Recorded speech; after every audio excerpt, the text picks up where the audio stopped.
Give it 10 seconds, Nick. We are live.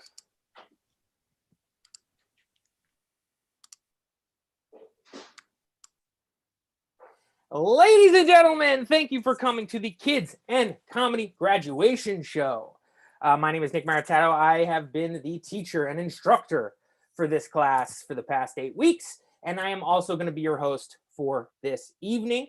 So for those of you that have never been to a Kids and Comedy show or seen one of our virtual shows on YouTube, basically we have kids who come in here and they come in with their ideas, and in about 8 weeks, me and the other instructors in the class kind of help them mold this stuff into stuff that sounds more like stand-up comedy. They go and they do their edits, they come back, they perform again, we give them more notes, and we do that until the show. And that is what this is. This class in particular is my Thursday class. This is our advanced class. These kids have all taken this program a few times and have kind of hit a level in which we get to kind of put them all together in this fun class. And so it's a super special show, and you folks are in luck because you get to watch it. I am Nick, as I mentioned before. I'm very excited to be hosting this show right now. The Kids in Comedy program gives me life. All I get to do is sit in my house all day long, and I don't have anything to do. I used to have such an amazing life before our quarantine and stuff like that. And I often get down, as we should, on the fact that we're stuck in our homes. But as a matter of fact, something I miss quite a bit is going inside of a Dunkin' Donuts. I know there are some of them are open and you can go inside, but currently I've only gone through drive-throughs in Dunkin' Donuts. I'm living in New Jersey at the moment, and so I have my Dunkin' right here. It's my cold brew, but there's just something about going inside there. And I've noticed something that I don't know what holiday is coming up as like I used to. The seasonal section of a Dunkin' Donuts, their seasonal donuts, used to just tell me what holiday was coming up. Now I have no clue. So I do miss that. I do miss knowing things. But something that's exciting about performing on Zoom is that like I can be eccentric in my own house and you guys really can't know anything about it because we're just like here, you know? Like if I was on live on stage and I had more than one beverage, you know, like that would be like psychopathic behavior. And they would be like, what's going on with this guy? Will he die if he doesn't drink a cold brew and a huge tumbler full of water? And no, I won't die. But I will die if I sit here long and not have my almonds. This is what's great. It's like you don't realize what's happening over here. Like I look professional. I have this incredible curtain, cost me thousands of dollars to put in my home. Okay, but you don't realize I got almonds. Right here are almonds. You don't realize it. Almonds. No, I'm professional. Nope. Almonds. I mean, there's a scissor here, folks. What kind of a lunatic performs with a scissor in his hand? Did I have it the whole time? Did I drop it? Is it still in my hand? Am I holding it like a serial killer or like a normal person who's trying to cut paper? You'll never know. It doesn't stop here. Lint roller, Mickey Mouse doll. It's incredible what's going on over here. And I feel like once we get back into comedy clubs and venues that we can perform IRL, in real life for the old folks out there, I feel like I'm going to need all my stuff. You know, like don't separate me from my almonds. I won't perform unless I have them. Now the kids you're about to see, they don't have all the hang-ups I do. Okay, they just kind of write their stuff, they perform it, and it's great. But me, I need my almonds. So folks, I'm gonna eat a few almonds, and we're gonna get this show started. We have a big show, a long show for you, good show. It's healthy. This show is healthy. You're gonna love it. And if you need to step around, I'm talking to the audience now. You gotta take a break, but take us with you. That's what's fun. Pick up your device and go scream in your car or whatever you need to do to enjoy yourself and get through the day. But take us with you. We want to be with you. And you're going to want to stay for this first comedian. I mean, this first comedian is incredible. Coming to the virtual stage, one of Kids in Comedy's grandest performers, ladies and gentlemen, the hilarious Sebastian Carlson. Give it up for Sebastian, everybody. Keep it going for him. Hey guys. Hello. I'm just like a little confused because like apparently there's like a rumor saying that you're not allowed to talk about me in the chat. Because none of you did last time, and it's just really weird. So you are allowed to. I'm just here to clear that all up for you guys. You are allowed to. Probably was some confusion there. Don't worry about it. I forgive you. So guys, we finally got him out of office. We finally exorcised the West Wing of the evil, racist, orange, old white guy and replaced him with a less racist, but somehow whiter old guy. Going from Trump to Biden is kind of like if a priest were to like exorcise someone possessed by a demon, and they started to look normal and they acted normal, but they still just I don't know, kind of sucked. But going back to our old Donnie boy real quick, can you just do us all a favor and give it up already? You lost, you're gone. So just please start talking like a normal human. What is your game, old man? I feel like he's just doing an impression of himself by this point. There's zero way that after decades of being made fun of across basically all media, he hasn't made any effort to not sound like if Patrick from SpongeBob had a god complex. First of all, he's a relatively well-educated guy and grew up with a lot of money. There's no reason for him to talk like that. No one else in his family even speaks remotely like he does. I feel like he just goes home every night and this is what happens. Just you hear me out. No, fake news, fake news.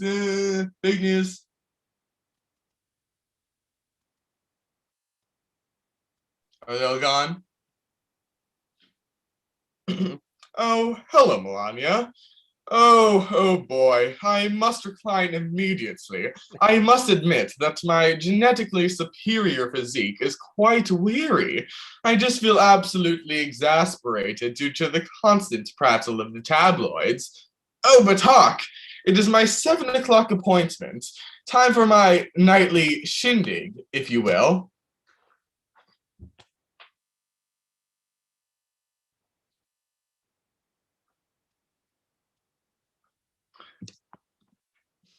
Yes.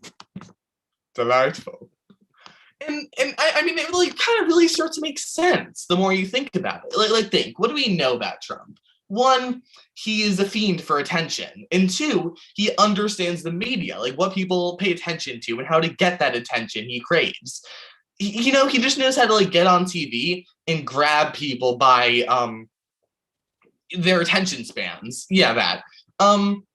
But another thought, maybe Trump can just barely keep it together throughout the day with all the lying and admittedly awesome dancing. So it's also possible that when he gets home, he just kind of falls into a routine of blowing and popping bubbles, doing 6-piece puzzles, playing patty cake with Eric, and just turns into a little mush. That's what I imagine. But on a wildly different note, you cannot tell me that as a society, we're not in need for a big Rumspringa right now. And for you guys who don't know what a Rumspringa is, it's basically when the Amish reach a certain age and they're allowed to live outside their commune in the big city for a short period of time. Think Spring Break meets Girls Gone Wild meets Hillbilly Chic. And I mean, you can't tell me that's not what we all desperately need. I mean, think about it. Just like the Amish, you've been locked in our tiny, secluded communities for almost a year, and we just need some way to finally release all this pent-up energy. Hence, the Rumspringa. And you know what? I'm with them. I'm done churning butter and weaving, normal quarantine Amish stuff, tomato, tomato. So I started thinking, what's my Rumspringa gonna look like? Because these only happen once in a lifetime. So I decided to look up what most Amish do during their Rumspringas. And according to Google, the answer is bowling and hard drugs. God, guys, I hate bowling. I can't do that. I can't bowl. I'm not crazy. And I thought being Amish was supposed to be fun. And guess what? It's not. What's up with that? I mean, you know what? The more I think about it, the more it makes sense. I can't be Amish. I'm a teen. I'm addicted to technology. And, speaking of technology, have you ever noticed how, some people look like hostages on Zoom? and they're just like a little too far away from the camera, and they're kind of facing a weird angle. And they kind of look like they're like nervously reading off a teleprompter. Like in class, I was like, yeah, yes, teacher. Holden Caulfield is toxic masculinity. Oh my god, toxic masculinity. It's just I feel their anxiety. I feel it in my soul. And unless I should call Jacob's parents and make sure that he's with them and not locked in somebody's basement, the fact that they look like hostages is such a weird thing, and I hate it. So I'm just gonna kind of break it down like one by one. First, let's talk about the angling. What are they trying to go for there? I feel like in their head, they're just like, well, as they always say in the modeling community, facing straight, I effing hate. Turn to the left, no more fatty heft. It's a classic modeling technique. You're gonna need to trust me on that one. But the next problem I'd like to really draw your attention to here is the distance. And to this point, I actually kind of get it. We live in a society where you can either only see someone's face on Zoom, or you can only see someone's body and you can't see their face in real life. And I genuinely understand how difficult that can be. Like just for me personally, I'm someone whose hips say Shakira, but whose lips say water. So if you're not really getting both, like, do you really even see me? I feel like you're not getting the full picture. But what people have to understand with this is that it's Zoom. No one cares. It's not a modeling agency. It's 5th period Spanish class. Focus on how to correctly conjugate a star, and then, just maybe, you can think about showing the goods on Zoom. And what else is like just so disconcerting is whenever people wear AirPods. Because when you're wearing AirPods, you can literally go as far away. You can go as far away from the camera as you want, and people can hear you just the same. Like no one should be talking to you from this far away. See how just awkward it is? Like, hey guys, these are my skateboards. I hate it. It's so awkward. Please stop this. And I feel like it's also just really dangerous to be wearing AirPods because like imagine someone like goes to the bathroom for something and forgets to mute themselves. Imagine how embarrassing that would be. And last of all, please just tell me what's up with the teleprompter. Like when people talk like that off to the side very nervously, I can see their anxiety like seeping through my screen. I want to throw a stress ball at my computer just for my own sanity. Sorry guys, I'm really out of time. Lesson is, I don't know, just don't appropriate kidnapped people's culture. So I'm sorry. Okay, sorry, I really gotta go. Thank you all for coming. Okay.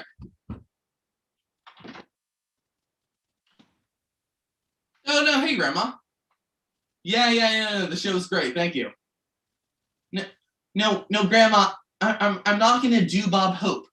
What is that? No, I don't know what that means. Why? I'm not going to do Bob Hope. Jesus Christ. What about my AirPods? Yeah, no. The bar was really low. They put me after Nick. Like, yeah, the host. Yeah, I know. Sorry. Yeah, what about my AirPods? Oh my God. Hi, guys. Thank you all for listening. I'm so sorry, Nick. I didn't mean that. What's going on? All right, give it up for Sebastian Carlson. How dare you? Sure, the bar was low, but that's what I do. So you guys can easily jump over it. I do that for you out of love and being lazy. Folks, our next comedian, so good, so hilarious. And I know she's just going to leap over that bar. She's great. Give it up for the very funny Kayla McCannon, everybody. Keep it going for Kayla. Thank you so much. Like many of you, I don't like things, and I can elaborate on that. There are several objects, people, and occurrences that I don't like. I don't even know where to begin. Let's start with people.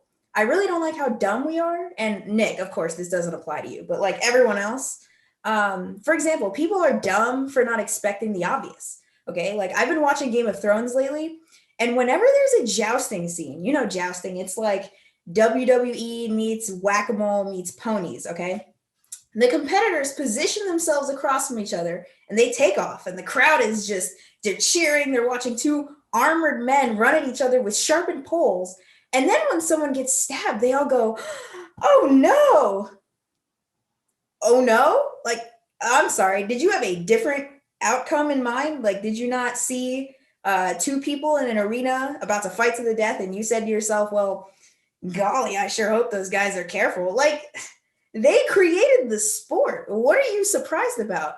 Imagine me playing a game called Drop the Ceramic Vase off of the edge of the Empire State Building and then getting butthurt when it shatters on the ground, What was I thinking? Like, no way.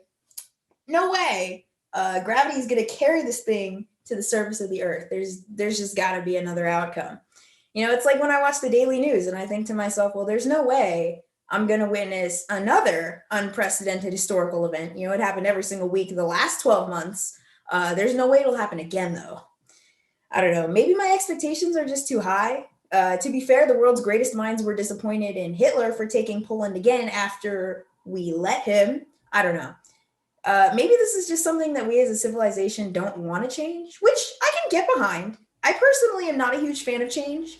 And I don't mean like big, meaningful life decisions, because I have no problem taking a left turn on my university career trajectory because I switch my future major every single week. But what I'm talking about is like when I have to get up from the couch when I've been sitting for a while, I just really don't want to. Or like getting in the shower. Like I hate getting in the shower until I'm in, and then I hate getting out of the shower. Like I hate getting ready to go for a run. But once I'm outside, I'm like Forrest Gump. I'm gonna go all the way to Mexico. Or I don't know where he went. I'm not 40. I don't remember the movie. Anyway, the point is, I just know I'm going to be ticked off when I have to die after being alive for such a long period of time. Like, I just don't like my momentum being broken. And this is where I feel like Newton, he had a point with his laws of physics. He's the only, besides Nick, he's the only not dumb human being I can think of right now. It's Nick and Isaac Newton, my two faves. I'm convinced that my brain obeys the laws of physics, and not just the ones that keep it like confined in my skull. But Newton's first law says an object at rest will stay at rest, and then an object in motion will stay in motion unless it's acted upon by a force. Like Newton, he understood that like a million years ago, and he told everybody about it. But in the 21st century, my parents still don't get it, and they'll ask me to take out the trash while I'm playing the new video game that just came out. I am in motion, okay? Why should I follow the rules of this house when you guys can't even follow the rules of physics? Like, that's ridiculous. That would be like if my teacher, I don't know, set the classroom on fire as a form of expression and then yelled at me for expressing dissatisfaction with my life being in danger. You either follow the rules or you don't. It's either the French monarchy or it's Mad Max, and there's no in between, okay? In Newton's third law, he says every action has an equal and opposite reaction. When I have spent 8 hours a day doing virtual school, best believe I'm going to spend 8 hours straight afterwards scrolling Reddit while watching Game of Thrones. Sure, I'll sweep the kitchen, and then I'm going to play Minecraft all night, because that is an equal and opposite reaction. If I make a grocery store run for the house, it is then law that somebody orders me Chipotle afterwards. Like, I am obligated to uphold these laws of the universe and preserve the strength of the fabric of our reality. That rests on my shoulders. You're welcome. Anyway, as far as real laws go, those are dumb. I don't really care about following those. Let's be clear. I don't like crime, and not because it's bad. My issue is with the concept of crime, because like crime comes from breaking laws. And I'm convinced that we only have laws so that when people break them, everybody else has an excuse to think that they're at least not the worst. I think crime serves only one purpose, and that is a social regulator. You despise Jessica in your math class because she talks too loud? Well, you'll force yourself to have lunch with her when she asks, because at least she's not a drug dealer. unlike the shifty people in your neighborhood that ask you to hang out. That guy, Mark in HR, sure, he's kind of a jerk, but at least he's not a serial killer, is what you will tell yourself while he's explaining why you couldn't handle doing CrossFit 5 times a week like he does. It's not just a defense mechanism to cope with the fact that you're surrounded by idiots. It can work, in your own favor. I have many a time attempted to justify my hours of video gaming with the killer phrase, at least I'm not out doing drugs. I got a D on my report card. At least I'm not out robbing old ladies. I stayed out, late with Melissa instead of studying. Well, at least I wasn't pledging my eternal soul to the devil, which, to be fair, might not be an actual written crime, which makes skateboarding on the sidewalk seem kind of ridiculous. But I rest my case. Actually, that's not even one of the dumbest laws out there. In California, it is illegal for 2 animals to mate within 1,500 feet of a tavern, school, or a place of worship. Are you telling me that we're placing laws on animals? Because animals can't read the laws. That has to be an ego boost. I mean, what are they, like congressmen who see geese crossing the street and they're like, there's a crosswalk right there. Or, they see a squirrel run past their car in the parking lot and they're like, I have the right of way. It's kind of ridiculous. Anyway, make sure you guys watch The Big Bang Theory after the show to offset all of this quality comedy. Got to keep the universe together. Thank you for being such a wonderful audience. Thank you very much. Yeah, taking down Big Bang Theory. I love it because I hate that show. I think Kayla's better than that show. How about that? Kayla McCannon, everybody. Wow. Great set. Ladies and gentlemen, we're going to keep this show a-rolling. Your next comedian is hilarious. You're going to love him. Give it up for Sammy Feinstein, everybody. It's Sammy Feinstein. Hello, everybody. Nice to be on Zoom once again for the 50th time today. So thank you. I had online school today. The other day I worked out for the first time in a long time. I used to bike during quarantine and it was great. I was, outside biking, but it's snowing now and I had school and I just really had no time to work out. So I worked out for the first time in a long time the other day, which if any of you know what that feels like, it's if you haven't been depressed, just work out for the first time in a very long time. That will definitely give it to you. I downloaded an app that basically tells you how to work out. And what it does is it gives you an option between a nice coach or a really angry, mean coach that intimidates you and makes you feel very bad about yourself. And I decided to choose a nice coach because why would I do that to myself? And I was thinking, what if I actually could choose my friends that way? That would be a really nice addition to my school. Like I could go, hey, I want you to be, nice and caring, and you can be a bit of an idiot. You can hang out all the time. You never have a time where you can't hang out. You'll always be there.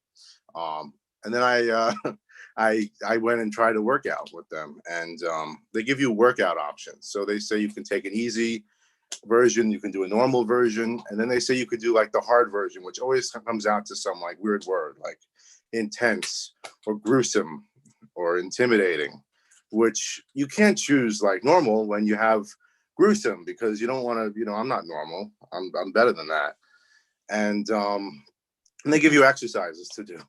And one of them was like, get on your butt and touch your toes, which is a sit-up, I'm pretty sure. So I don't know why they didn't say just do a sit-up. Then there was another one where you had to, spread your legs and jump up and down and touch your hands, which I think is a jumping jack, if I'm not going crazy. And I think I made up the best exercise. I think I made up just now. Ready for this, guys? I think you take your head and bang it on the wall. That's a good exercise to do. I think we should all try that once in a while. So I just got into college. I'm excited. It's great. I went to a thank you, Nick. I got into college the other day. I went to a college meeting for the first time, which in my school was a little weird. They were very food focused, which is perfect for me. I was like, this is where I'm meant to be. These are my people. And it was awesome, but it got a little too far. And I'm going to do a little demonstration of how the college meeting went. Ready? Hi, I'm Jim. I'm from the Environmental Club. We're very proud to have you guys here at Hofstra. You're great students. We love all of you. By the way, there's a great McDonald's down the road if you ever get hungry. It's fantastic. Don't you worry about food. Hi, I'm Jill. I'm from the science department. We love working with all you guys. You're great students. We're Hofstra Pride. And by the way, there's a Subway down the road. You should go check it out. Hold on. Hi, I'm Joe. I'm from the music department. I wanted to sing a little song to kind of welcome you guys to Hofstra and give you an idea of what it's going to be like here. Ba-da-ba-ba-ba. All right, there we go. So speaking of when I have my guitar, I'm going to do a little thing. We're all getting old. It's I'm sorry to break it to all of you, but we're all getting old, and so are musicians. This is my wonderful way of starting this bit. But I wanted to sing a couple of songs that if musicians were to have written them now, they would be sung like this. So Bruce Springsteen is pretty old.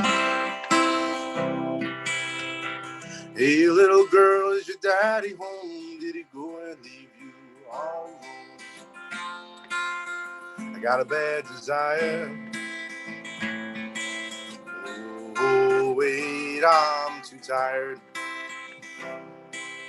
Tell me now, baby, is it good to you? Can you do the things that I do? He can probably lift you higher. Oh, I'm too tired. Thank you. Yes, that was fun. Bob Dylan's getting pretty old. I thought I just mentioned that. I don't have a song for that one, but I thought you'd all like to know. Just look him up. It's not hard to tell. All right, here. He actually just sold all the songs to me. All right. The Kinks are getting pretty old.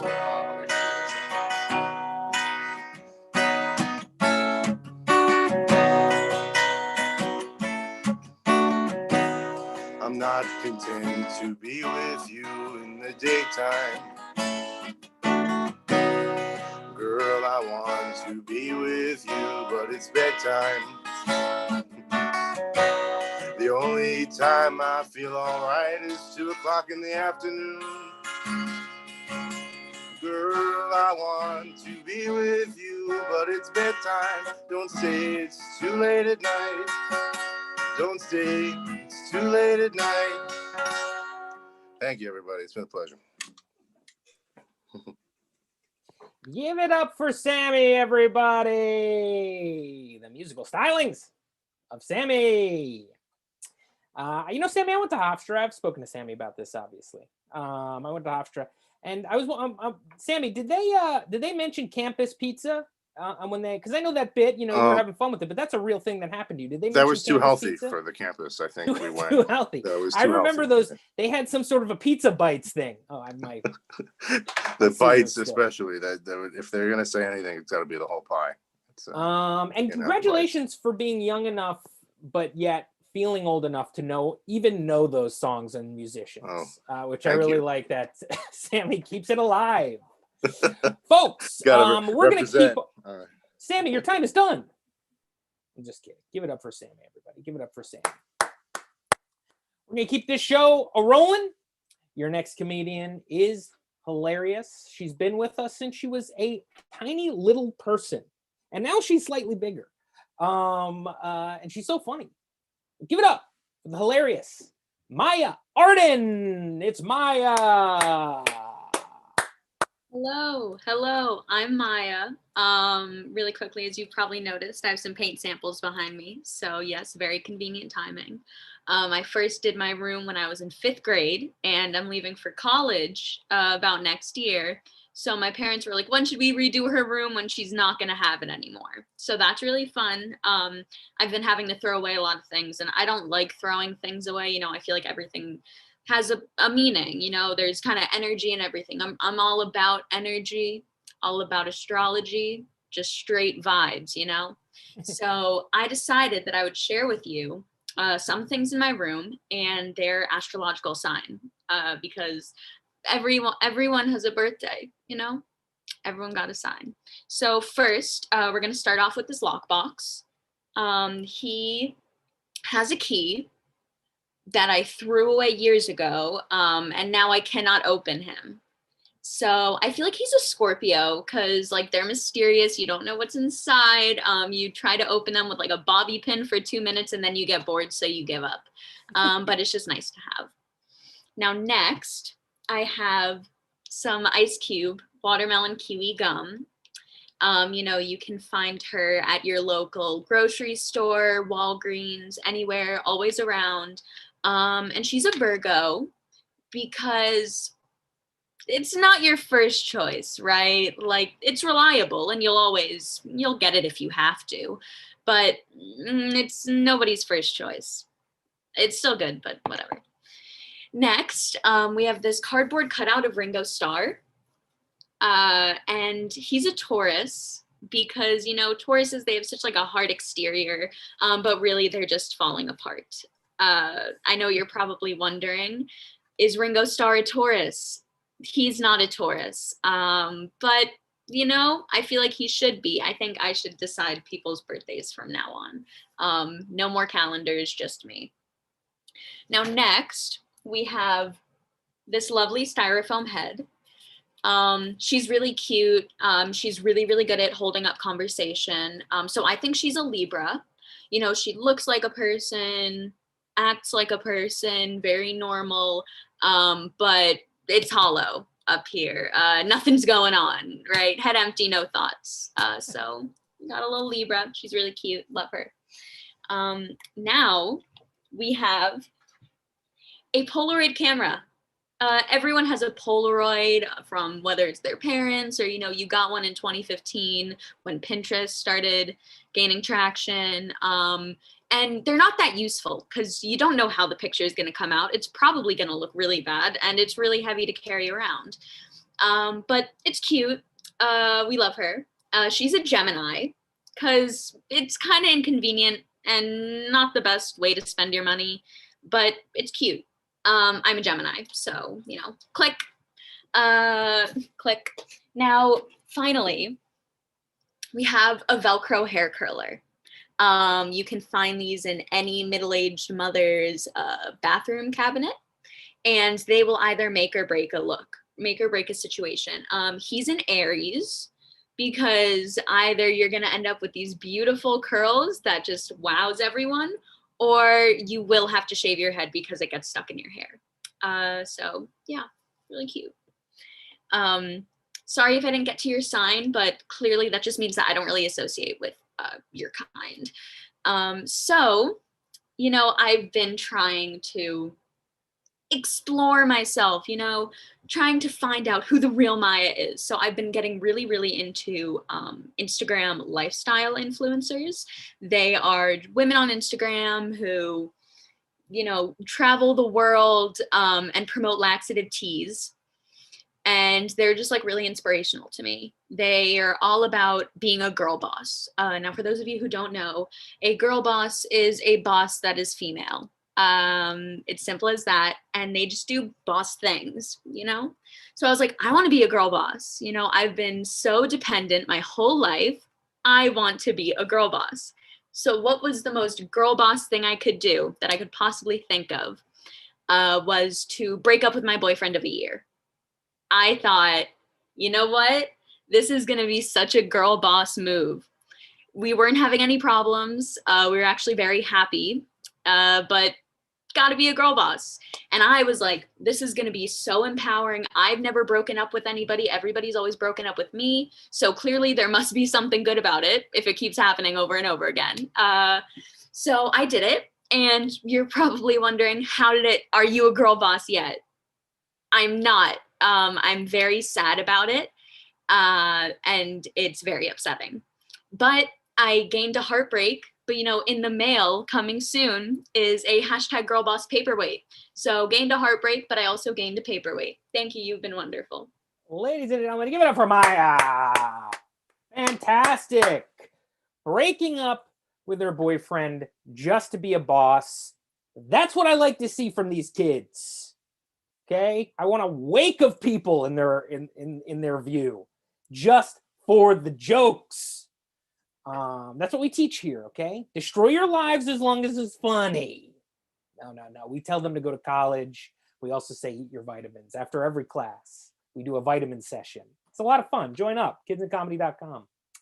Folks, we're going to keep this show rolling. Your next comedian is so funny. Give it up for the hilarious Sam Croyne. It's Sam, everybody.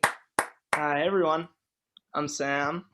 And when I was younger, I wanted to try and play all of the sports. You know, the main reason was because I was inspired by all of these movies I saw that made kids' sports look so cool. You know, like The Sandlot, Little Giants, The Mighty Ducks. All the movies started with this really bad team. They were so bad at the sport, but at the end they got better and they won the big game. So I thought that my experiences playing sports would be exactly like these movies. So, you know, I saw The Karate Kid. I joined a dojo for like a week. I chopped a fake board in half. I thought I was the man. I was not. I also did baseball a little bit, and I got scared because I realized that you get hit by the pitch, which did not work for a frail Jewish kid like myself, so I finally settled on soccer. And let me just say that my team, and I don't say this lightly, I am a Jets fan, might have been the worst sports team ever assembled. Only like 5 kids knew the rules, and only like 2 knew how to flop, so we had a lot of work to do. But I was confident that like just like all these movies I watched, we'd get it together and we'd win the big game. And oh, no. We lost 15-0 our first game. This was the physical manifestation of what happened our first game, and we are this hand right here. And let me tell you that no amount of orange slices was going to fix that L. And you know, this is the moment where I realized those movies that I watched weren't real. It really opened my eyes to the foolishness of everything going on around me, and it made me feel sad for my fellow teammates who still believed that this soccer was important.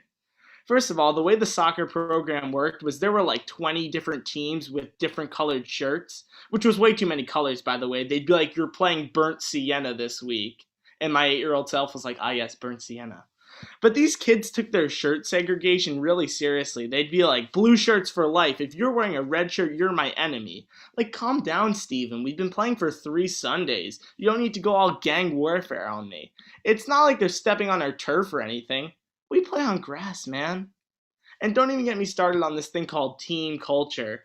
My mom would cancel one of my playdates because I mustn't be 1 minute late for my 8-year-old soccer practice. And my teammates were the same way. I remember my friend Will always stayed after practice to clean up. You know, we talk about it sometimes. Be like, Will, let's go. Stop cleaning. Everyone's gone. Be like, I need coach to notice me so he'll play me more. I'm like, dude, your dad is the coach. He's like, yeah, he'll cut me. But the worst were these try-hard kids who would like steal the ball from their own team and never pass it to anyone. Like, dude, do you have anything better to do? It's not like there's scouts in the 10-person crowd made up solely of our parents. Like, what do you think's gonna happen? You score a goal and some dude in the crowd's like, yeah, FC Barcelona, we got our guy. Exactly what I'd expect from a red shirt team scum. Yes, those soccer days were from when I was younger, but now I'm getting older. This is so sad. Everyone's talking about getting old in this set. Maya's like moving out of her house. Sammy's having an existential crisis where he's redubbing songs from the 80s. And my big thing is that I'm terrified that all of my friends that I've known since elementary school are now getting their driver's licenses. Like, this is all wrong. These infants should not be able to drive. Like, I see kids driving around in their new cars, and I'm like, how the heck did you get that? Weren't you the kid who cried during Finding Nemo? You're the reason we had to get rid of our class pet. They gave you a license? But you know, it's rude to just assume that my friends can't drive. So I tried to give them the benefit of the doubt, but sometimes they make it really difficult. Like one time I was driving with one of my friends, and I was already concerned with his commitment to safety when he ignored my ardent request to check his tire treads lest we experience hydroplaning. But anyway, we're driving and there's this big truck in front of us. And this kid has the audacity, the unmitigated gall, the chutzpah to say, have you ever seen Fast and Furious? Now, first of all, don't quote a movie that's all about dangerous car stunts while I'm in the car with you. Second of all, in one of the Fast and Furious movies, there's a scene where they drift under this big truck. You know, kind of like the truck right in front of us. And at this point, I'm like, is this dude serious? And you know, I have a problem with trying to Tokyo drift under an 18-wheeler, But the thing that bothers me more is that this kid, who is on his junior license, by the way, is comparing his driving skills to Vin Diesel. Like, you're nothing like Vin Diesel. He's built like a Mack truck, kind of like the one you're trying to drift under. You look like you just got rejected from the Slenderman movie.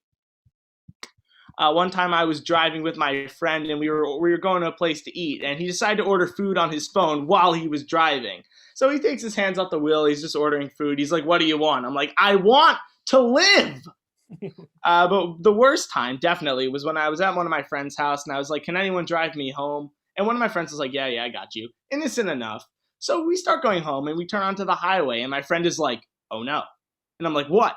And he goes, "I've never driven on the highway before." Never driven on the highway before? And you thought now would be the best time. And he's like, "Oh, I messed up. I accidentally turned on." And he starts to panic, which is like exactly what you want from your driver.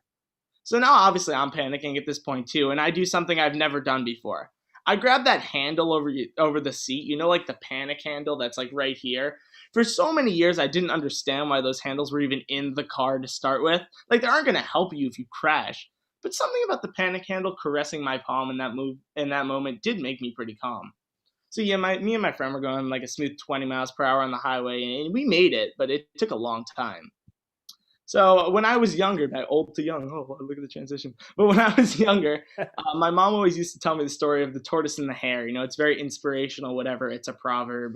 But I have a lot of problems with the tortoise and the hare story. First of all, why is the hare even in the same race as the tortoise? Like, who are these madmen doing an interspecies race to begin with? Like, there's no interspecies races in real life. Like, imagine if I had to do a triathlon against a shark. Like, I'd probably win the running. I think the shark would beat me in swimming.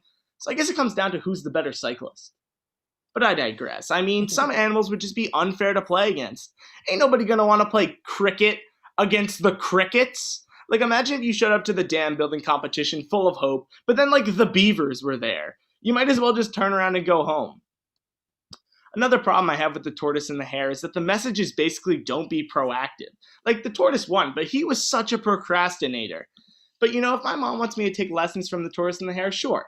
Why am I doing my homework at 12 p.m. at night when I have school the next day? Slow and steady wins the race. The last thing that's interesting about the tortoise and the hare is that the tortoise is only focused on winning, you know? It's his only goal, but he doesn't take time to appreciate the finer things in life. You know, look at the story. Who's really enjoying themselves more?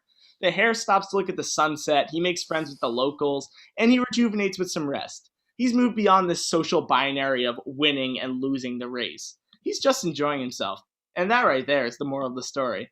All right, guys, I gotta go. I think my friend's picking me up soon. Give it up for Sam, everybody. Frightening that these kids will be allowed to drive at some point or can drive now. Frightening. Ladies and gentlemen, your next comedian. So funny. Give it up for the wonderful Leah Breakstone, everybody. It's Leah. Give it up for her. So I live in the suburbs and life here is pretty quiet and uneventful. We don't really have classic homicides or stuff. Like, sure, we have crime, just not really the type of crime that you could get in trouble for. People in my town have a lot of pre-existing anxiety, and they tend to call the cops a lot for really unnecessary things that they just don't want to take care of themselves. This makes for a particularly entertaining weekly police report column in the newspaper. I like to call it Pretentious Police Reports.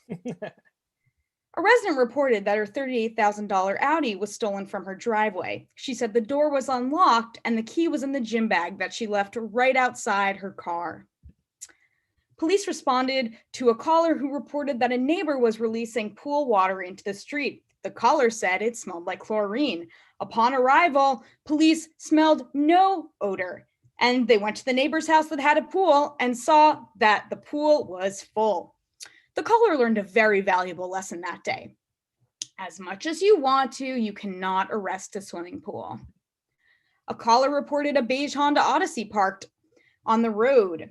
The caller believed two people were sleeping in the car and said that they did not look good. Police found a legally parked car on the side of the road with two people inside who were awake and healthy. They said they were taking a work break and were eating their lunch. It was later revealed that the call went a little bit more like this: "Help, averagely priced car with people eating sandwiches from chain restaurant." Anyway, this next one's one of my favorites. A resident reported roosters making noise. Police said they heard no birds. The next day, the caller reported that the roosters were being disruptive again. Patrol did a drive-by and said that they heard nothing. The caller contacted police again to report that the roosters were constantly crowing. Police said that they waited in the area for several minutes but didn't hear crowing. And now you may be wondering why I like this one so much. And that is because I feel like I really have a personal connection with this woman because she is in the paper for the same report every single week. I really imagine that our relationship would look something like this. This is me and her. We're BFFs, if you couldn't tell. I'm kind of convinced that most of these are made up, so I decided to write a few of my own that I'm planning on submitting, and my fingers are crossed that they get published. A resident called the cops to report that the leaves were making too much noise and disrupting her Zoom call. She assumed that based on the taxes in this town, there would be someone responsible for leave noise control. A woman called the cops to report that her Lululemon package that she had ordered 2 days ago still didn't arrive. And when she was in the town village, she saw somebody wearing the exact same pair of leggings that she had ordered. Obviously, by putting 2 and 2 together, the only possible explanation is sabotage. A call was received from inside the town hall saying that a mob of mothers was trying to storm the town hall after they lost the PTA election, as they demanded a recount because obviously it was rigged. I would imagine that it looked a little bit like this.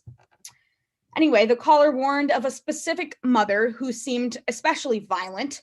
They described her appearance as wearing a fur vest and a Viking hat. Sorry, I don't really know how this picture got here. 1 second, give me a minute. That's the right picture.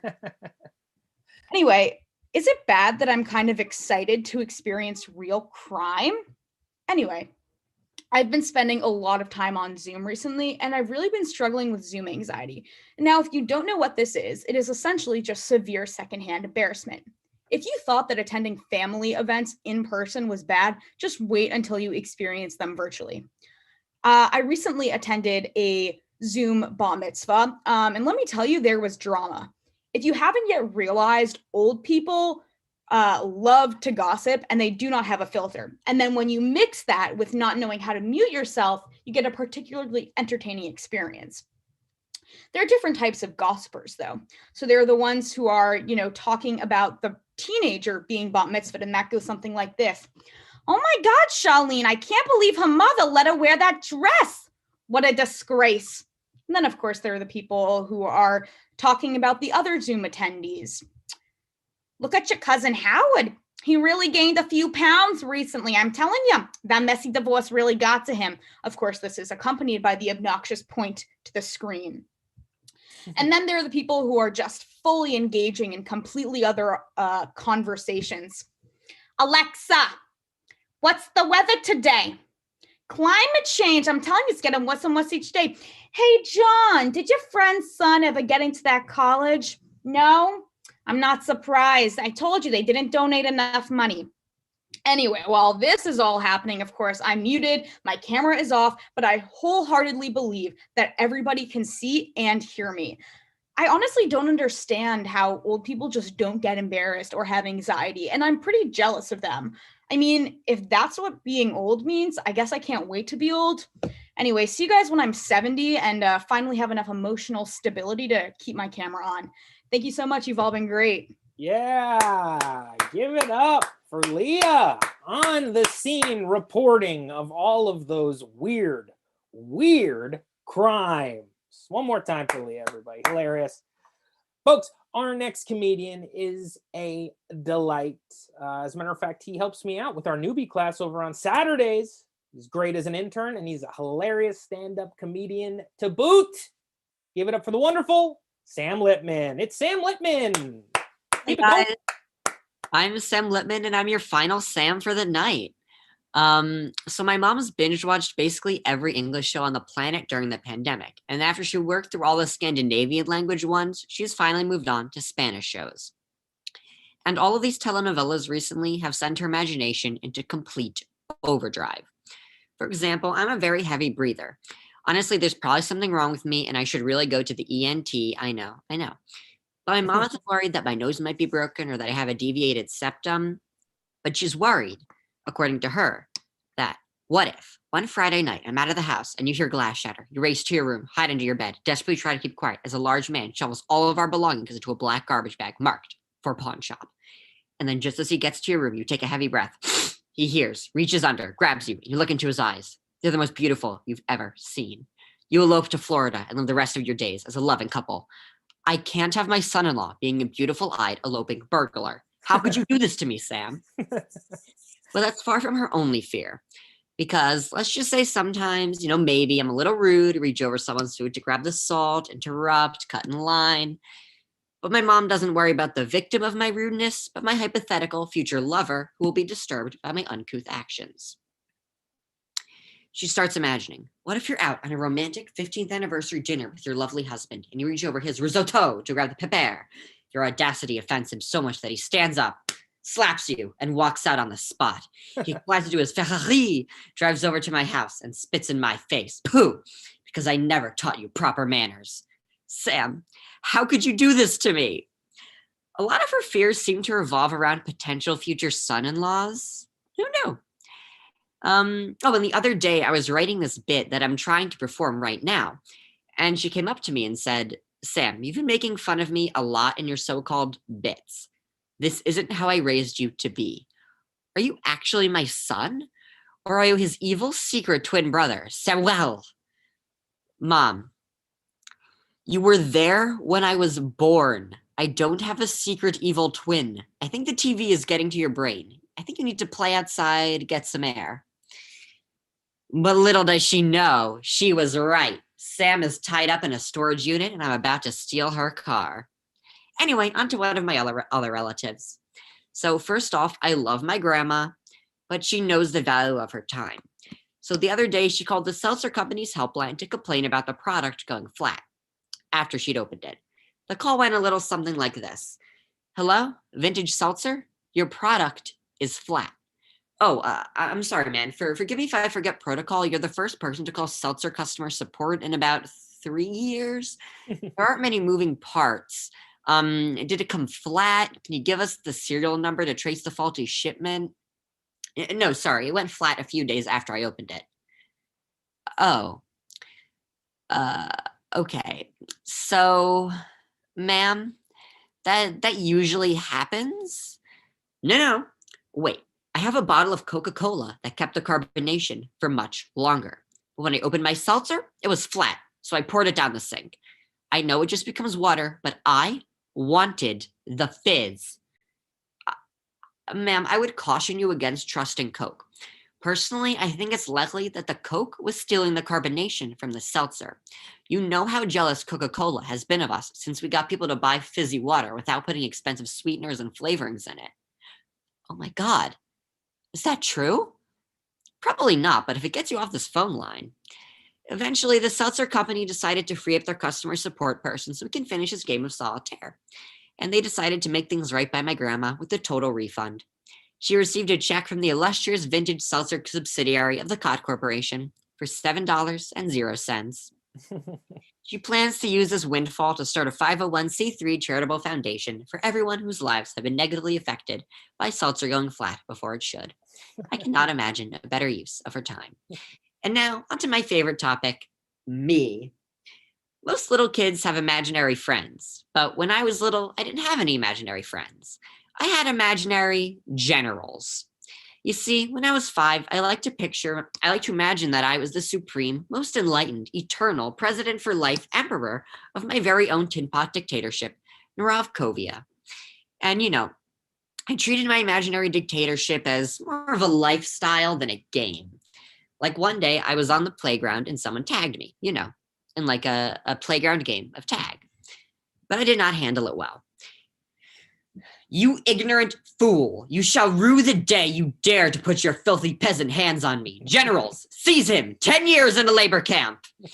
Yeah, it wound up being me who had lunch detention that day. But later that day, it was time for dinner. That usually happens as time progresses and it gets closer to the evening that people have dinner. And it was the same that day. So we were at a diner and I said, waiter, bring us 2 additional chairs. My generals must sit. After he got the chairs, I dismissed my family. Family members, leave us. My generals and I must discuss the elimination of the rebels in the foothills with an artillery bombardment that burns with the heat of a 10,000 suns! Exclamation point, exclamation point, exclamation point, exclamation. Now you may be wondering, if I was just going to command my family to get up, why did the waiter have to bring any extra chairs? Power move, that's why. But all good things, even my reign of terror over in Ravkovia, must come to an end.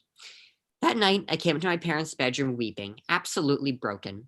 Mommy, I'm being overthrown by one of my generals. Palace I built with embezzled money from the National Treasury. I'm ruined. Oh, sweetie. And that night, I slept in my parents' room while Ravkovia burned. Now, this may seem like a bunch of rambling nonsense, and it is, but it does have a purpose. Moral of the story? Never allow one of your military commanders to assemble enough individual power that they can seize control of your dictatorship. I never said it was the most universally relevant moral, but it's a moral nonetheless. Thank you all for sitting through this, Drek. Have a nice day. Give it up for Sam. He's being modest. This is much better than Drek. One more time for Sam. This guy, so many words packed into this bit. He lost his voice. He's working for you for free. Folks, we have a few more comics left, so make sure that you are strapped in because they are good. Your next comedian is actually an intern for the little class on Saturday. He works with the little people class on Saturdays. They're young folks. We do 2 classes on Saturdays. Not only is he a great intern and very warm and giving, but he's also a hilarious individual. You're going to love him. Give it up for Lev Janicki, everybody. It's Lev. Hi, my name's Lev. I've really been embracing the comfort of quarantine recently, and that is why I'm wearing flannel on both the top and bottom. 10 out of 10 would recommend this outfit for all situations. Another thing that I've realized in quarantine is that I've never met a happy English teacher in my life. And that's probably because being an English teacher is a really sucky job. My old English teacher would used to post online assignments at 5 a.m. She would do them with little taglines like, "Who's up with me?" No one, Kathleen Murphy. Nobody's up with you. No one else wants to be up at 5 a.m. But for some reason, you've decided that for your career, you're going to have to read 100 mediocre essays every week. You could have been a music teacher or a PE teacher. I don't think my PE teacher has been up at 5 a.m. ever. And he gets paid the same amount as you to teach me how to play volleyball. Like, what? I used to have a PE teacher who used to be a Harlem Globetrotter. This man used to have the world record in dunk height, and he would rather teach me how to play badminton. All I'm saying is it's got to be a pretty sweet gig, and certainly much better than being an English teacher of all things. So I've been watching the show Peaky Blinders with my mom. It's a great show. It's set in the 1920s. The way that they make sure that you know it's set in the 1920s is by giving cigarettes to everyone. We're talking like children, pregnant women, the elderly. I guess I'm supposed to watch and be like, well, I guess they didn't know any better. Like, sure. And I know that they were allowed to smoke inside, but they don't have to always. That doesn't make it enjoyable to smoke inside. They smoke in so many terrible places. The show's just like, gentlemen, welcome to the Children's Hospital, specifically the ward for children with lung cancer. Now, before we get down to business, let's light up. Oh, a little coughing child. I've been so rude. Where are my manners? Here, would you like a... No, I've got my own. The one thing I can credit these shows on is that they do always have one character who does not smoke. But this guy's always letting people smoke in his house. They're like, hey, Jerry, do you mind if I smoke in here? Well, personally, I hate this stuff, but please ruin my house forever, Tony. Come on in. You don't have air conditioning. You don't even have windows. That smell will never leave. We'll be with you for the rest of your life. But I think that the most frustrating part of this all is that none of the actors ever die of lung cancer. None of the None of the characters ever die. The actors are dying of lung cancer. The characters are doing great because the actors smoke 600 cigarettes a season. So I had a bar mitzvah. I've been thinking about it pretty recently. I had a bar mitzvah a couple years ago. I've been thinking about it because my sister's gonna have one soon. It's a strange tradition. It doesn't really make sense that you turn into adult at age 13. I suppose it did when everyone died at age 30 of boredom. Like, you know, they didn't have anything else to do. But I'm glad that my sister's having one. She's been 12 for way too long. Quarantine, it really stretched that year of her life out. I was thinking about my Torah portion. It's a really weird one. It starts off with these guys called Nazarites, and Nazarites are like this cult within Judaism. Basically, they got 3 rules. You can't cut your hair, you can't drink alcohol, and you can't touch dead bodies. The first 2 are no problem for me, but the third one might get me in a little trouble. The absolute funniest part about this is that there is an entire page of my Torah portion dedicated to what to do if you are a Nazarite and a person dies on you. By the way, you have to like find 2 pigeons and a goat and bring them to this guy within a week, and he's going to eat them. And if he likes them, you can still be a Nazarite. And if he doesn't like them, you have to shave your head. Total hassle. The moral there is like, if you know your friend Steve has some like cholesterol issues, maybe don't give him a hug. He could have a heart attack. No one's quite sure. So the next part of it is about forcing women to eat dirt. Just want to remind you all that this is a 5,000-year-old document. It's not the best role model is really the best way that I would describe it. I think it's so funny that these are right next to each other. Like, you got your cult and my misogyny. You got your misogyny and my cult. 2 great tastes that taste great together. It's the Torah. And the final part is about these 12 guys giving gifts to Moses, except they all gave the same thing. And what they gave was 12 oxen, 3 incense candles, and a golden ladle. What? That's, you know, it's really got to suck to be the last guy to give this, because Moses is standing here with like 60 oxen behind him. And you walk up with your 12, and you're just like, oh, do you need these even? I mean, I can take them back. I mean, look, that's on Moses. He should have put more on his wish list. And you know, this is a comedy set. I like to exaggerate for comedic effect, but that all happens in the Torah. Someone wrote all of those things down and decided they would base their religion off of it. But I think it really shows how times have changed, because I did not get 1 oxen. I did not get a single oxen for my birthday when Moses got 72. Like, what? He didn't deserve them all. I'm sure you've all been great. That's my time. Keep it going for Lev, everybody. Give him some oxen now. Email him oxen. Folks, we have a few more comedians left, and then we all get to eat these almonds. Aren't you excited? Well, I'm very excited for our next comedian. She's so funny. She's hilarious. Give it up for Sally Ray Emke. It's Sally, everybody. Keep it going for her. It me. Hey, dork butts. Why don't you make like a therapist and listen to me talk about my mental illnesses? I've never done a weed before. Like, it's too risky. Apparently people in my family have an addictive personality, which is not the compliment you think it is. However, I do have ADHD, which basically means I have to take medication to act sober. If you don't know what ADHD means, basically it's some problems that I have in my brain. For one thing, I have a noticeably smaller hippocampus. Most of my hippos live off campus, and at this point, it's honestly just a frat house. Same with my amygdala, that little fight or flight bean right in the middle of the head. I'd point it out to you, but it's really deep in there. Not to mention my dopamine machine is completely broken. You know, the part that makes you feel like happy when you accomplish something, the part that makes you do your work on time and like be satisfied with it. I guarantee you know that someone with ADHD. I'd tell you to go ask them about it, but they're probably busy enough with all the deadlines they have. Anyway, My medication solves like 2 brain problems. It's not perfect, but you'll notice a difference. In fact, sometimes I accidentally skip my medication. Sometimes I purposely skip my medication. And things get wild up in my home dome. Still loud. When I'm off my medication, I don't feel like I'm tripping, but apparently I act like it.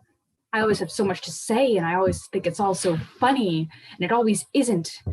And I always write it down anyway. And when it's late at night, and my meds have worn off, and I'm just pouring out an indecipherable stream of nonsense into my keyboard. And then the next day, tomorrow, I have comedy class, and I'm reading my notes, and I'm rambling about Star Wars and cheese for some reason in front of a Zoom meeting filled with completely competent comedians. And everyone's like, no, that's great. Go ahead. It makes sense. Put it in your set right after the ADHD bit. It'll be fine. When's the last time you washed your glasses? You can't use that word in kids and comedy. How about you use gay teen instead? So like it always works out somehow. If everyone else in this comedy class isn't lying and like ADHD is genuinely a good source of jokes, I like my worst nightmare of becoming a full-time stand-up comedian, God forbid, comes to pass. I run the risk of someday having a younger aspiring comedian be like, so how do you come up with all this stuff? And I'll just have to be like, well, how's your attention span? It's like I had to choose between being able to write jokes and being able to do literally anything else, and I chose so very wrong. ADHD may be like my style of comedy, but it's not a great style of conversation. This may be funny to you guys because like y'all only have to hear this for a few minutes, but my parents, who have to deal with this kind of energy all day when I skip my meds, don't enjoy it. I found that to other people, ADHD Sally is completely annoying. And yeah, like that's like, who's the real me? Am I an annoying person? But that's the kind of self-doubt that leads both to self-hatred and new material for comedy. Foot cramp, not part of my set. Have a foot cramp. Yeah, it's part of my set. I had a foot cramp while writing my set. Really gotta delete that. Anyway. When I'm being annoying, my mom tends to respond with, did you remember to take your meds today? Which is a perfect verbal shutdown that lets me know I am being annoying. It's the perfect response to, hey, you want me to tell you about a funny post I saw? Or if you leave money under your pillow, how much money you'll get? How much teeth you'll get? Or, hey, Mom, I'm thinking of trying out some new pronouns. Did you remember to take your meds today? Feels bad, man. What's next? Oh yeah, the Star Wars thing. Now, I personally am not an avid Star Wars fan. It's like one of the few fandoms like I've never really set foot in. I've never made any fan art for, aside from the time I drew Greedo for Father's Day when I was like 8. What do you get for a man who doesn't want anything? Star Wars stuff. But my father does happen to be a dad, so I've kind of absorbed a lot of Star Wars stuff through my years of I'm sorry, that is the bell. Through my years of watching the movies with my dad once and then hearing him watch them on his own in his room every night after. This was not in the script. Through my years of watching the movies with my dad once and then hearing him watch them on his own every single night from his room after, I've discovered the secret of creating a Star Wars character.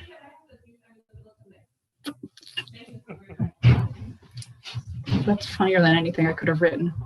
You see, every Star Wars character's name sounds like either a type of cheese or a type of building. Let me explain. We can start with our hero, the straightest teen white into no khakis kid to ever become a space wizard, Luke Skywalker. Honestly, if you invent a type of cheese and you name it Skywalker, your dairy cow is going to kill you, and you're going to deserve it. But buildings already have skyscrapers, so Skyworks would just be that more mobile and like less safe. C-3PO would be some sort of modern design, or cheese that I'll eat when I'm ready to die. Yoda is 100% cheese. I imagine a cheese named Yoda would look a lot like the character Yoda. Same texture, color, same amount of hair. It's not a cheese I would eat. Same with Chewbacca. It's like the kind of cheese that professional cheese boys like to pretend won't kill you. I didn't evolve this far just to put something that smells bad into my mouth. It's like the first type of person that natural selection weeded out. Why are they back? And why are they trying to convince us that they are artisanal? Next is Jabba the Hutt. Definitely cheese. You can't just throw some syllables together like Jabba and not have it be some sort of hut. How did I not notice this before? I'm ruined. Well, with this form of naming, I've created some Star Wars names that you can use for your fan fiction purposes, or if you are George Lucas's, for your fiction purposes. Not reality. Please don't name your kids these. First is the noble Jedi, that is whatever the hell Greedo is, Bungalow Bungaloo. Then there's Princess Cottagecore, Blake Skyscraper, he's the bear version of Luke. Darth Provolone, I'm keeping this one, you can't have it. Da, da, da. And of course, Hansi Debris. That's all I have. Mom, I know you're watching this YouTube live, bring me snacks. Bring her snacks, for crying out loud. Sally Ray Emke, everybody. She's opening up to you, telling you the truth. And guess what? There's truth in comedy, folks. That was hilarious. Also, she taught us about cheeses and buildings by using Star Wars. All right? You didn't know this was edutainment. Well, it is now. Thank you very much, Sally. Give it up for Sally. A couple more comedians left. We're going to roll on through. By the way, Sally, when you get those snacks, please put them in. We'd like to see all of your snacks. This is what's nice about being on Zoom and home. She's about to eat a pizza, and I love it. Our next comedian is incredible, hilarious, funny, all of them. He runs the gamut. Give it up for Osher Cohen, everybody. Keep it going for Osher. Hey everyone, something really exciting actually happened to me today. I was at the supermarket and I usually buy the vanilla yogurt, but this time I went for the maple yogurt. So let's hear it for spicing your life up in quarantine. I mean, come on. But a couple of weeks ago, I was at my doctor's office for a checkup.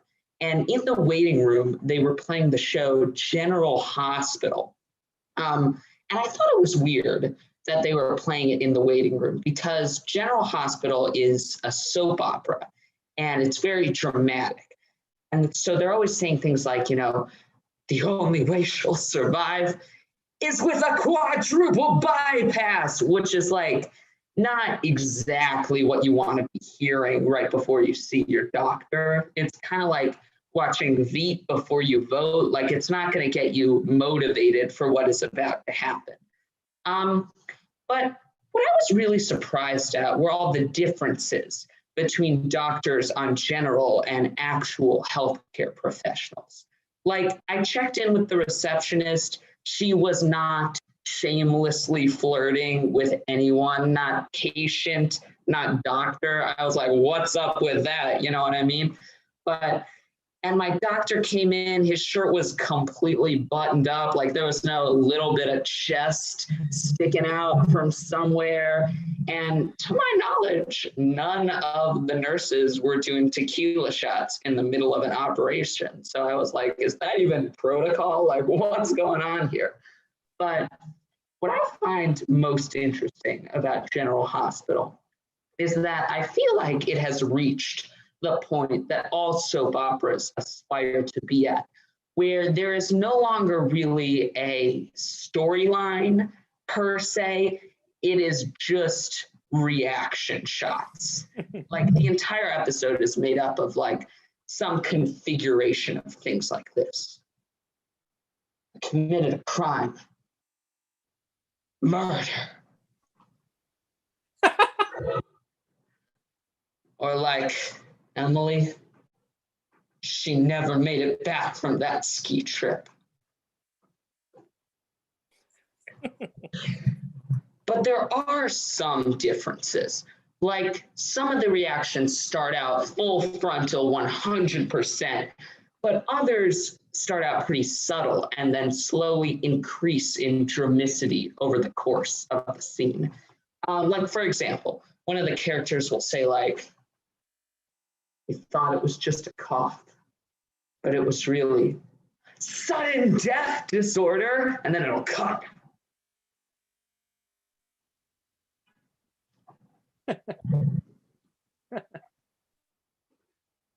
So there are some differences, but another thing I've started doing recently is I started reading People magazine.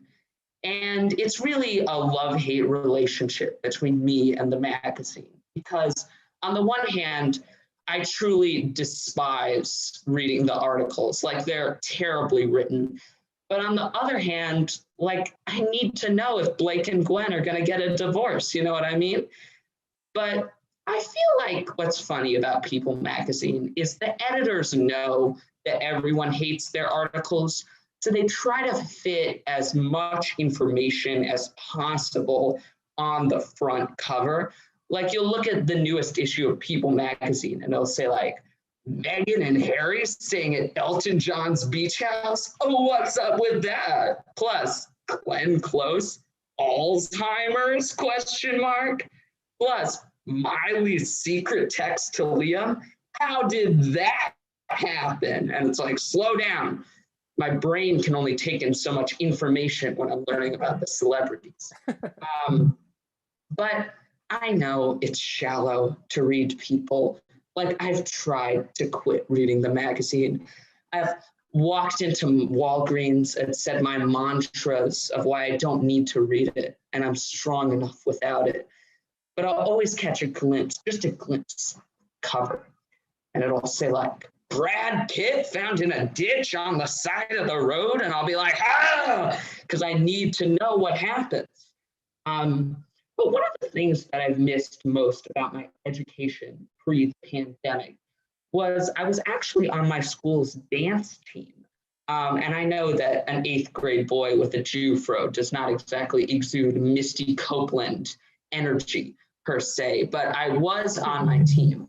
And something fun about our group was whenever our coach, Miss Bree, would run out of ideas for choreography, she would always ask us, the students, what we thought should go next in the dance sequence. And, you know, I would always like try to throw my hat in the ring, try to add a little Usher Cohen pizzazz to whichever number we were doing. But, you know, for whatever reason, I feel like my truly artistic and I dare say, but I'm gonna say it, beautiful choreography would never be chosen and would always be passed up for some, how should I say this, plainer choreo. And of course, I'm not saying that I am upset that my choreography was not chosen, because that would be ridiculous and shallow. But I will say that I do think there was a stark contrast between the ideas that I was presenting and the ideas of some of my peers. Like, for example, Miss Bree would be like, so what do you guys think we should do next in this dance? And I would be like, how about we do this? This move represents the damage that we're doing to the natural world. And this move represents the cries of the dying birds as they perish from climate change. And this move represents the creation of the world and the Big Bang. And this move represents how we need to come together to defeat our common adversaries. Thank you. She would be like, okay, that's interesting. And then someone else would be like, I know. Oh, let's do one of these. And she would be like, oh my God, did you see that? like with the finger and the rotatingness. Like, how did you were putting that in this dance? So I do feel like I was a tad bit slandered or swindled, if you will, in that respect. Thank you so much. That's been my time. Yes, give it up for Osher, the physical stylings of Osher Cohn. He's giving it to us all. Those physical stylings, okay? Hilarious stuff. Love it. The movements. I mean, come on. He's so young. He moves. One more time for Osher, everybody. Folks, we've come to the end of the show. We have one more comedian left. She's so funny. She's so hilarious. She's so wonderful. And you're so going to love this performance. Give it up for Petra Popper-Friedman, everybody. Petra, to the stage. Keep it going for me.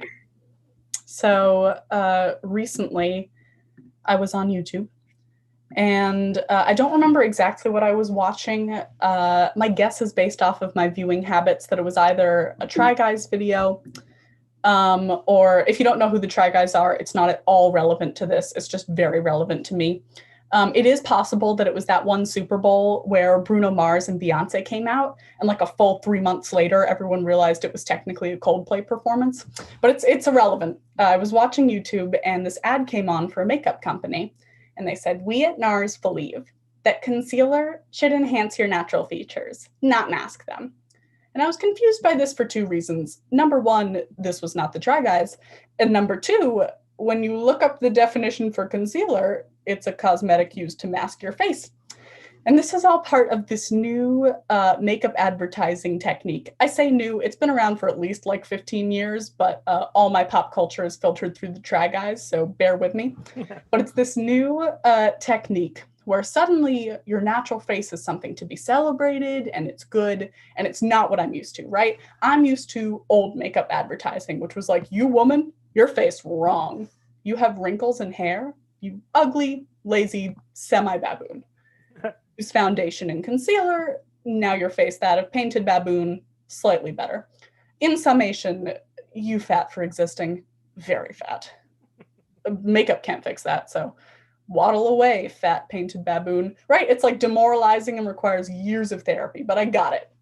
The new stuff is suddenly bringing up this whole new idea. It's like if they built marketing around the central concept that maybe you shouldn't outright insult your consumer. So now they're saying things like, "Your face, not completely wrong," or "Your face, still wrong, but like less wrong than science previously thought your face to be." And it gets back at what they were talking about in the ad, where they're like, makeup is now a tool to enhance your features, not mask them. Metaphorically, it is still a layer of paint on your face, but it is only masking you in the literal, physical, and actual sense of the word. In every other sense, it isn't. And it also brings up this new idea about why you wear makeup, right? Maybe you're wearing it as a form of self-expression and not for the male gaze. And that's legitimately very exciting. But they don't quite mean it in the way you think, right? Because what they're saying is, we want you to wear makeup for you in the exact same way that we were just telling you to wear it for men. That's not what I want, right? Like, if I'm wearing makeup for me, I want to use it like face paint at a carnival and always look like a half fish, half giraffe, right? Like, that's what I would be using makeup for. That's not quite this, right? It's a very specific brand of feminism. And I do use brand purposefully because it's like, you go, girl, to our store to buy our products. If you get twice as much mascara, it's twice as much empowerment. And like, logically, you know that the math doesn't track on that one, but you don't even care because the ads are so uplifting. They're like, "We at Ulta Beauty are inspired by Eleanor Roosevelt, Rosa Parks, our anti-aging serum, #girlboss. Did we mention our anti-aging serum? #I'm a strong, independent mother of 3, and I will use Ulta's anti-aging serum to look like Salma Hayek because that is feminism."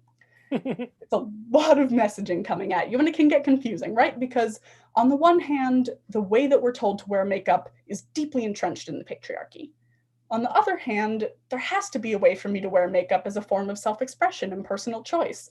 On the third hand, is that really a choice if it's being handed to me by someone else? On the fourth hand, you know, if I'm making myself uncomfortable by not wearing makeup, that doesn't seem really productive or very feminist. And on the fifth hand, I do not know how to use this idiom. So after a lot of thought, I think I'm just going to come out and say it. Makeup is the patriarchy, except when it's not. It's like half patriarchy. It's like patriarchy light, which sounds like a beer brand. And thinking about all this gets me stressed, which makes me tense up and gives me wrinkles.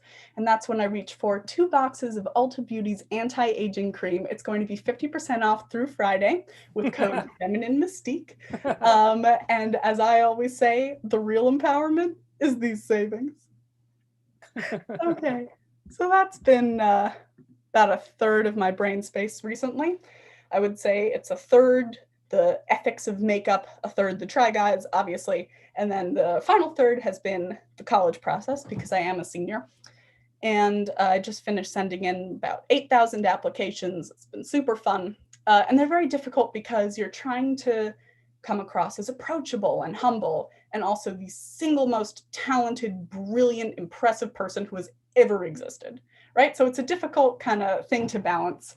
I've written a lot of applications, but I thought I'd write a song for one, just to kind of change it up. So for any current seniors, this one's for you. Call this the application song. Petra Popper Friedman, fall of 2021, FAFSA pending. This is just a totally off the cuff 647 word casual rant, so you can know my personality and stuff. Through the metaphor of a tomato plant, I talk about my grandma as a disguise, since my grades are kind of low. She's like super old and very wise. I just thought you should know. Don't tell me that you're not interested in this. Seriously, don't say that. My parents would be so pissed, and honestly, you're my safety, but the pressure's really mounting. I have 35 service hours and counting. And you can just verify those with Ashley. Great, thank you. I'm your classic girl next door. If she was an award-winning chemist, I'm chill but not totally a bore. But I bore as a practicing dentist. Sorry, that tooth pun was my attempt at humor. My counselor said that I need a distinctive voice. It's hard to be funny when you spend your days dissecting tumors, but whatever, it's like totally your choice. Don't tell me that this doesn't all appeal to you. I practiced my laugh 10 times, at least give me an interview. God, I just want anything that could reduce this weight. What do you want, a library? I'm happy to donate.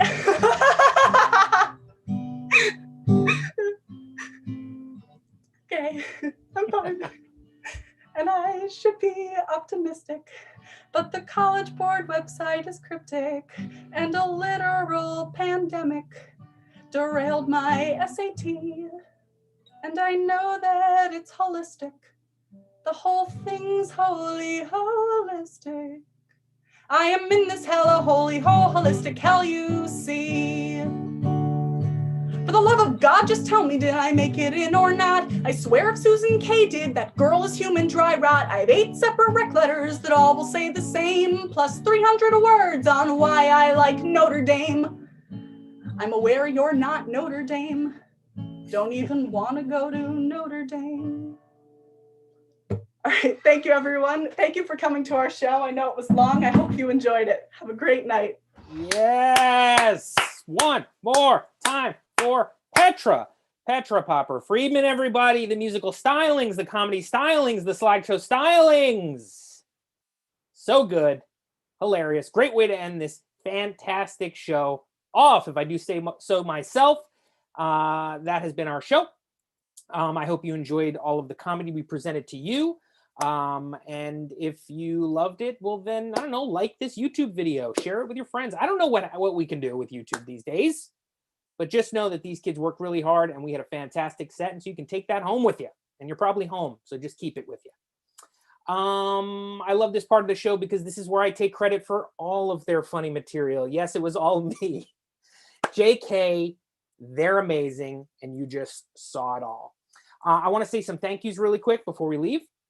I am not the only person that is molding the kids' sets and helping them out and giving them the notes. Well, we also have an assistant teacher in this program who works with me and gives all these notes to these kids and also communicates and does all of the things online that I don't do. She works her butt off. Give it up for Emma Jane Gonzalez, everybody, our assistant for many, many years. Emma, there she is. What a room she's in. Living in a fantasy world over there. I love it. I also want to say thank you to Matt, our technical director and our, I guess, actual director of this program. He's the reason that we're able to stream to YouTube. He's directing the whole deal, so I can just sit back and enjoy these comedy sets during the show, just like you. So I want to say thank you to Matt. And I also want to say thank you to Stu and Joanne. They are the directors of this program. They've been doing it for like 20 years. And without them, we would not be here. So I want to say a very, very thanks to Stu and Joanne. I also want to say thank you to you folks out there for watching our show and giving up your time. And I hope you had a good time. If, say, you're a person who has no idea about this program, but you like what you saw and you have a kid or you are a kid and you want to get into it, well, go to kidsinComedy.com. We run sessions every 8 weeks, and we're just about to start another one. We have virtual classes on Saturdays and Sundays. So go sign up, come be with us, learn how to do comedy, be funny in this way, because I think it's helpful, and I love it. It's great. Folks, we're gonna say goodnight. So let's just all the kids in this Kids in Comedy class, just wave goodnight until we go away. This is my favorite part. We wave goodnight until the screen is black. What do we do afterwards? Who knows? We may just sit in our computers and eat almonds. I know I will. Good night, folks. Keep waving. Never stop.